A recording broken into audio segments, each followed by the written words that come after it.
Welcome friends, my name is Ren, and today I'm going to show you my attempt at the Spider-Sona art challenge. Now, I want to start this off by saying I did not write a script, and I'm going to try and be as concise with this as possible because, truthfully, the reason why I have not uploaded a video in 2 months, among a bunch of other factors, is because this art challenge took me forever! The original design I was going for is quite different from what ended up being the result. If you notice with a lot of the trending Spider-Sona art pieces, they're inspired by different types of spiders, right? You know, the radioactive spider bites the character, and that's how they end up with their powers. I wanted to go into a bit of a different direction compared to what I saw everyone else doing. My original design was going to be a almost plague doctor, you know, with a steampunk aesthetic, and my reference photo was actually this little sculpture of a spider made out of watch parts. And it, you know, it was so mechanical, it was so cool, and I wanted to try like making almost like a steampunk spider person. But I ran into a lot of issues trying to come up with this. The speed paint you're watching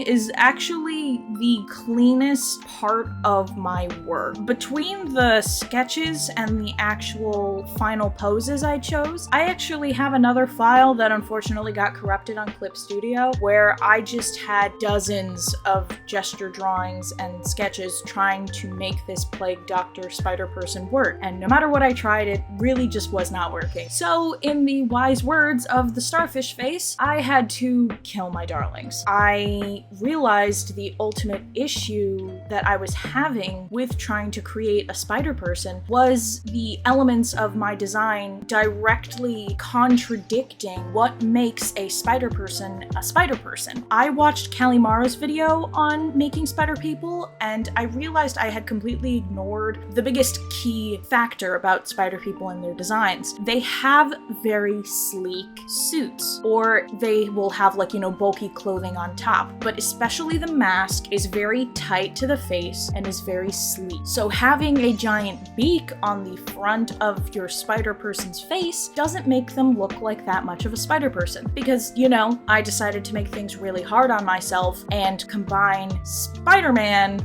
with a bird because I love making things easy on myself. I have this problem where I tend to really cling to my first idea, and I find it really difficult to change my mind, especially when I love a concept so much. So what ended up happening was I ended up wasting days, weeks of time trying to make an idea that just was not working work. And in the end, I had to drop it anyway. This is to say the reason I'm talking about it is because I want anyone else who's trying to reach out of their comfort zone and they're getting frustrated with trying to try like a new technique or a new exercise, that it's normal to struggle. And it's okay to give up sometimes, you know? Like, you can't spend your entire life trying to force one art study to work. At some point, you have to kill your darlings and just go with what makes sense in order to get your deadlines done. That being said, I decided to just give up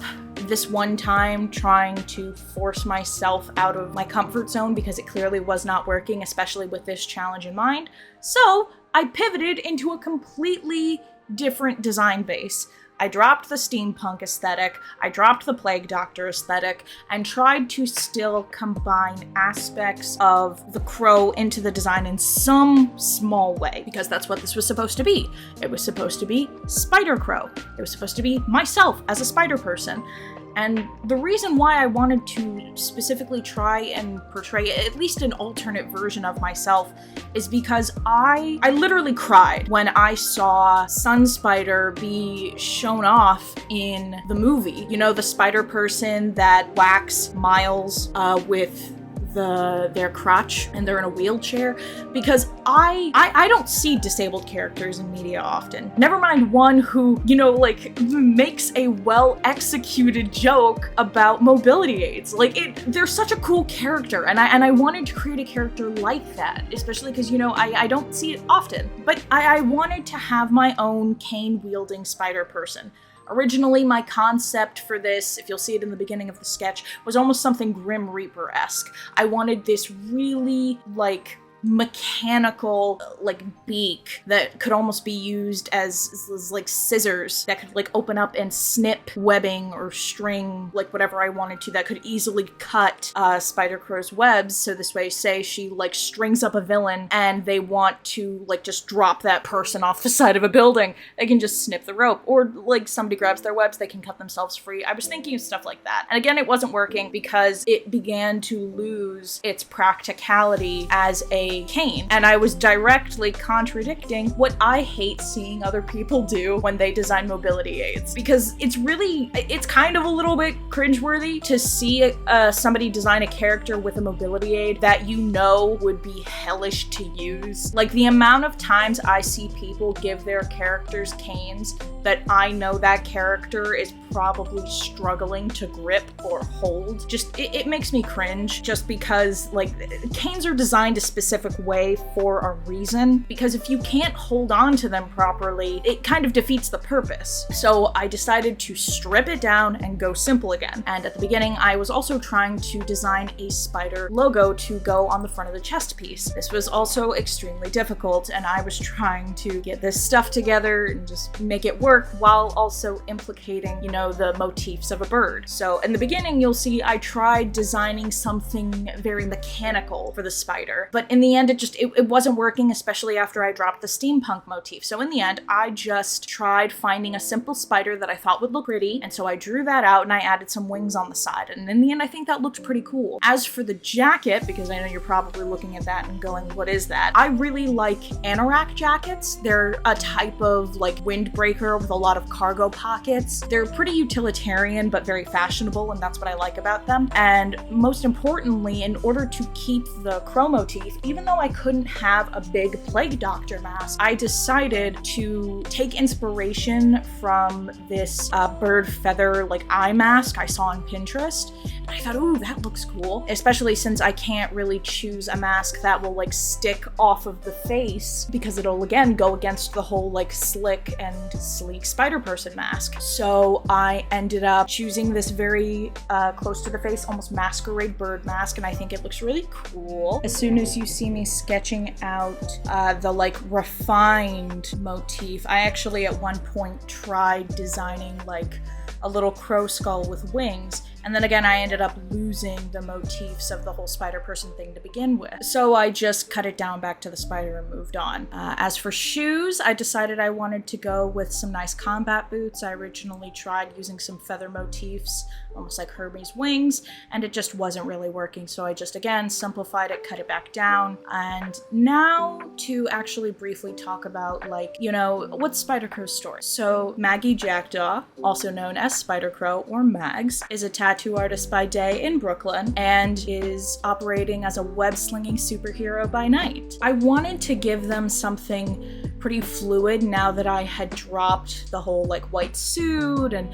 everything else. And originally I was thinking of almost something along the lines of like paint splatters, you know, almost like the watercolor background I have in a lot of my videos. But I was really struggling trying to like make the halftones work, because halftones usually work best when you have color beneath them. But without any other colors in their suit, it just wasn't really working. So I put on a fresco brush, put in some nice watercolor gradients, and I like this idea that maybe the watercolor pattern of the suit shifts to suit the environment that Mags is in. I think it would be cool for like some type of underlying camouflage. I think that would be neat. When it comes to swinging, Mags mainly uses their cane to swing around, hook onto, and just mainly traverse their webs easier. This was a very difficult challenge for me. It took me a really long time, and I struggled a lot trying to come up with a new character. I'm still not fully satisfied with it. I think I really could have spent more time refining the details and maybe coming up with something a little more dynamic if I had just cut down my pre-planning phase after I realized that the Plague Doctor wasn't working. I would like to maybe try, and probably not me, but see somebody come up with like a Plague Doctor Spider-Person one day. But as for right now, I think I just need to let this one rest. It was incredibly difficult,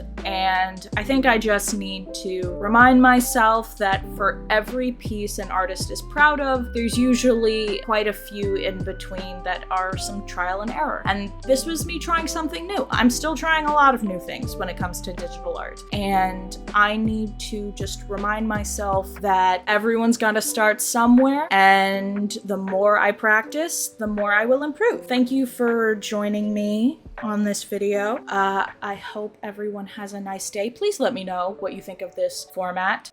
Originally, this idea was supposed to be like without voiceover, but I don't know. I wanted to talk over this one and like elaborate on why some of the design choices ended up being this way, especially since it's been so long since I posted a video because of this and other stuff.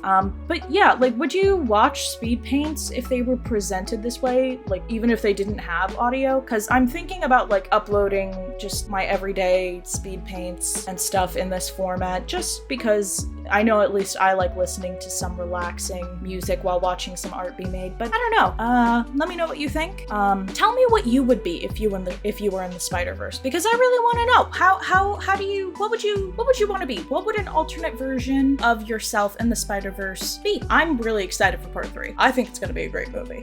For now, I am going to go start storyboarding the next Storytime animated video, which is going to be the pros and cons of living in Florida. We have Hurricane Idalia coming around the corner right now, so I'm gonna get as much work done as I can before the storm sets in. I hope everyone has a great day. Stay hydrated, stay safe, and be yourselves.